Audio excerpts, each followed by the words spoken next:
Hello everyone, this is Mansi from abhinati.in। अब हम अपने सेकंड पार्ट पे आते हैं, रीच फॉर द टॉप के। अभी हमने पार्ट 1 किया था जिसमें हमने संतोष यादव की पूरी स्टोरी देखी थी। अब पार्ट 2 में हम मारिया शारापोवा की स्टोरी देखेंगे। ये रशिया में बॉर्न हुई थी एंड 2005 में वुमेन्स वर्ल्ड टेनिस में इनको नंबर 1 पोजीशन मिली थी। सो इनकी क्या बैक स्टोरी है वो हम देखेंगे।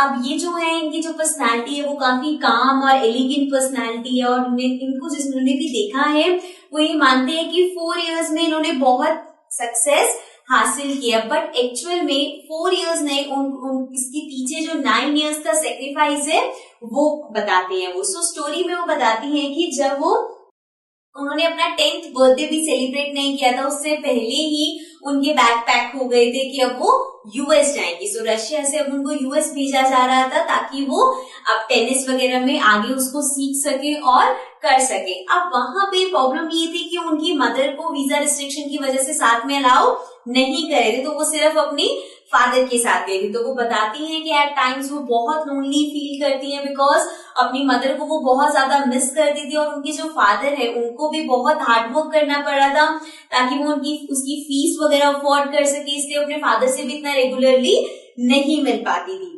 उसके बाद वो बताती है कि जिस जहां पे वो रहती थी वहां पे, क्योंकि वो काफी यंग थी, तो वो 8 बजे तक आ जाती थी अपना सोने के लिए, लेकिन उनके जो सीनियर्स थे, जो उनके रूममेट्स थे, वो उनको बुली करते थे। वो आते थे 11 बजे तक आते थे, एंड देन अगर वो सो रही थी तो उसको उठा के उससे रूम साफ करवाते थे और इस तरह से उसको बुली करते थे। वो बोलती है कि शायद ये चीजें लोगों को डिप्रेस करती हैं, लेकिन मैंने खुद को बहुत ज्यादा स्ट्रॉन्ग बनाया, इन चीजों को अपने ऊपर इफेक्ट नहीं होने दिया, क्योंकि मैं जानती थी कि मुझे पीछे मुड़ के नहीं देखना, और मेरे पास कुछ भी नहीं है तो मुझे अपने 100% देना ही है। और वो बोलते हैं कि जो मेरा ड्रीम है इसको पूरा करने के लिए अगर मुझे इससे ज्यादा भी ह्यूमिलिएशन सहनी पड़ती तो मैं वो भी करती, बट मैंने ये ठान लिया था कि मैं अपने आप को गिव अप नहीं करूंगी और पीछे मुड़ के नहीं देखूंगी, मैं कभी भी इसको क्विट नहीं करने वाली।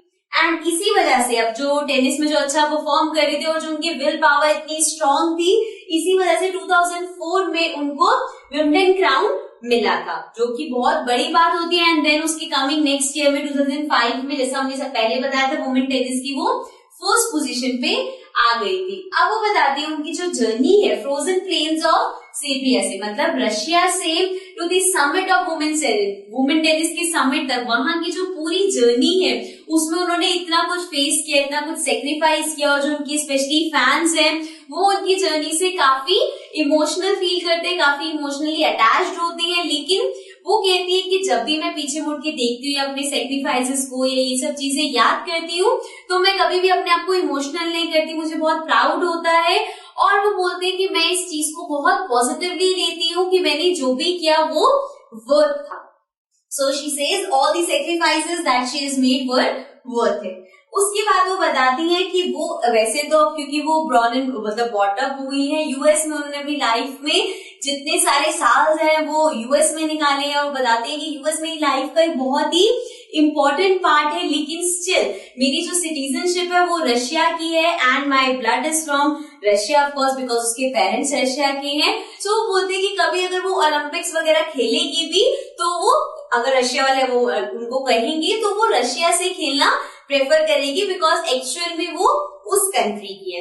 उनका जो बोलने का ढंग है उसमें भी, वैसे तो जो उनका एक्सेंट है वो, क्योंकि अब ऑब्वियसली अब जहाँ पे बड़े होते हैं उसी तरह से हमारा एक्सेंट भी हो जाता है, तो उनका जो एक्सेंट है वो काफी यूएस का है। लेकिन जब वो कहीं पे भी स्पीच वगैरह देती है तो उनको उनके अंदर ये चीज दिखती है कि वो बहुत ही प्राउड रशियन है। ओके, देन नेक्स्ट बताते हैं उनकी जो हॉबीज है। उनको फैशन बहुत पसंद है, सिंगिंग पसंद है, डांसिंग पसंद है, नॉवेल्स पढ़ना पसंद है। उनके बारे में बताते हैं कि एक तो उनको जो इवनिंग गाउन होते हैं बिल्कुल सोफिस्टिकेटेड वाले, वो उनको बहुत पसंद है, और उसके कॉन्ट्राडिक्ट पे उनको पैनकेक्स, ऑरेंज जूस वगैरह बहुत पसंद है। तो लोग ये सोचते हैं कि वो इतनी अच्छी जो उन्होंने फिगर मेंटेन करी और उनके खाने की जो चॉइसेस हैं वो पैनकेक, चॉकलेट्स वगैरह, तो वो कैसे इतना मेंटेन करते हैं कि ऐसे सोफिस्टिकेटेड गाउन्स में भी वो खुद को इतना सुंदर दिखा पाती है।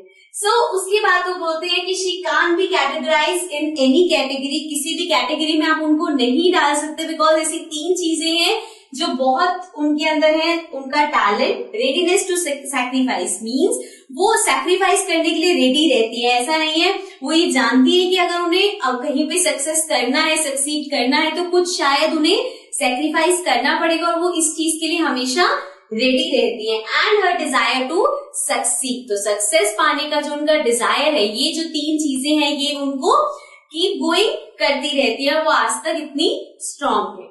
देन बताते हैं उनके जो मॉनिटरी व्यूज है। सो वो कहती है कि किसी को भी मेरे जो, क्योंकि ऑब्वियसली टेनिस में बहुत पैसे होते हैं, सो वो बोलती है कि किसी को भी मेरी रिचेस से प्रॉब्लम नहीं होनी चाहिए, बिकॉज मैंने बहुत हार्डवर्क किया है अपने आप को इस पोजीशन तक लाने में। और बोलते हैं कि मनी बहुत इंपॉर्टेंट चीज है, बिकॉज वो आपको मोटिवेट करती है, एंड टेनिस बहुत एक स्पोर्ट भी है और एक बिजनेस भी है। सो अगर वो अर्न करे, सो ऑब्वियसली उन्होंने अगर मेहनत करी है तो वो इसीलिए आज इतना अर्न कर पा रही है, या इसीलिए वो इतनी फाइनेंशियल स्टेबल हो पाई है। एंड वो ऑल्सो ये चीज बताती है कि नंबर 1 पोजीशन पे आने के लिए आपको मनी या इससे जो आपका डिजायर होता है अपनी ड्रीम को फुलफिल करने का, या जो आपको ड्रीम है, वो आपको नंबर 1 पोजीशन पे लाता है, बिकॉज आप उस ड्रीम को पाने के लिए बहुत ज्यादा हार्डवर्क करते हो, सेक्रीफाइसेस करते हो, और अपने आप को बहुत ज्यादा स्ट्रांग बनाते हो। सो ये थी पूरी हमारी स्टोरी मारिया के बारे में। आई होप अगेन आपको इसके पॉइंट समझ आ गए होंगे, जो जो इंसिडेंट्स थे वो सब समझ आ गया होगा, एंड आप इसकी क्वेश्चन आंसर आराम से अटेम्प्ट कर पाओगे। So that's it from my side. I will be coming back again with some new chapters. Till then take care and bye.